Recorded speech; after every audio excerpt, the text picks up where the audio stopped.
Question number 1B. படிங்க. A coin of 40 mm diameter rolls over a horizontal table without slipping. A point P on the circumference of the coin is in contact with the table surface is the beginning and after one complete revolution. Draw the cycloidal part traced by the point. Also draw tangent and a normal at any point on the curve.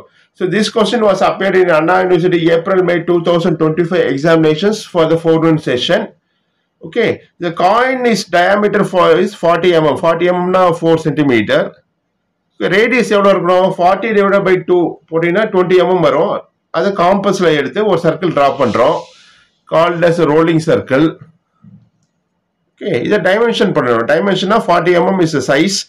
இங்கேருந்து இது வரைக்கும் ஆரோ கொடுத்துட்டு 40 mm எழுத தேவையில்ல, number மட்டும் எழுதினா போதும். Diagram வரைஞ்ச பிற்பாடு கீழே common representation all dimensions are in mm எழுதணும். அதுக்கு முன்பாக simple calculation is worked out on side of your drawing sheet. Circumference of circle is 2 pi r அல்லது pi d is the formula. So 3.14 into 40 போட்டா 125.6 mm வரும். Is a p dash distance. So இங்க ஒரு horizontal line drop பண்றோம். p dash equal to circumference of circle. இதை வந்து 12 equal parts divide பண்ணலாம் அல்லது 8 equal parts டிவைட் பண்ணி வரையலாம். நான் 8 equal parts டிவைட் பண்ணி வரைஞ்சிருக்கேன். Following this procedure. So sheetல வரைஞ்சா இப்படிதான் இருக்கும். The diagram appears like this. இந்த curve பேர் தான் cycloid. Cycloidal curve or cycloid of a circle. இது 8 equal parts டிவைட் பண்றதுக்கு இந்த procedure ஃபாலோ பண்ணியிருக்கேன்.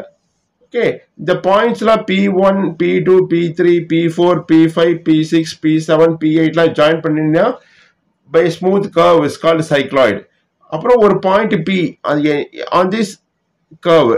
The point P ki is T dash is a tangent, N dash is a normal constructed. Okay, so sheet la varja இப்படி தான் இருக்கும். The answer diagram appears like this for the given question. So the link is given in the description box. Click the link and you can learn the content. எப்படி வரையணும்ன்றது explain பண்ணிருக்கேன் using marker board and mini drafter. நீங்க பார்த்து பயன்பெறலாம். நன்றி, வாழ்த்துக்கள்.